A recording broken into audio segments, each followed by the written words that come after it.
ny voatsinambo zany a dia fanamariana ny iray volan'ny ankizy. Ty voatsiny ampataontsika tena dia voatsinambo faharoa satria efa nisy voatsinambo voalohany tamin'ny herintaona dia ankizy be dia be mihitsy ny tonga tany amin'ny collision Matsondrobe dia mba ho tena ho betsaka n'olona tamin'ny herintaona zany tonga ny amin'ny collision Matsondrobe. Ny voatsinambo kosa dia misy antony anankitelo. Ny antony voalohany ny fanamariana ny iray volan'ny ankizy efa nolazaiko teo.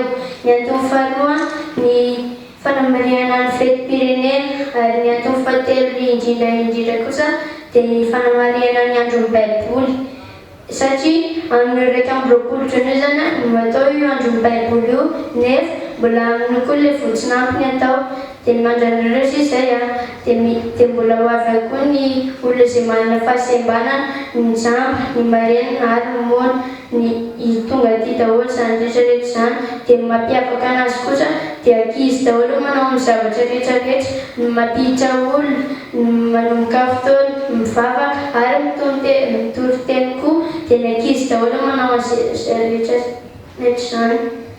Misaotra betsaka anareo izay tonga manatry kely ary miarabanareo tsirairay avy indrindra fa ianareo mpanao gazety tonga eto. Atolotra anareo ary fandaharam-potoana ny fotoana io. Mivoha amin'ny 7 maraina vavahady ary ny fotoana kosa dia manomboka amin'ny 10 maraina.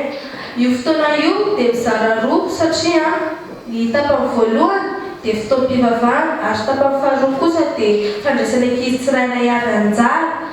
Misy manao kabary, misy mandihy, misy mihira sy hetsika maro isan-karazany izay ataony ankizy na ny ankizy semba na ary amin'io dia handray anjara. Ny fandaharam-potoana rehetrarehetra teo dia izay ankizy kely rehetrarehetra, ankizy kely daholo tsy rehetrarehetra moa zany fa ny manatotosan'ny fandaharam-potoana mandray anjara amin'io dia ankizy rehetrarehetra nefa na mitoro-teny arany na ny mamaky ny tenin'Andriamanitra arany na ny mampandroso anareo ihany koa arany dia mbola anjarany ankizy kely ihany koa.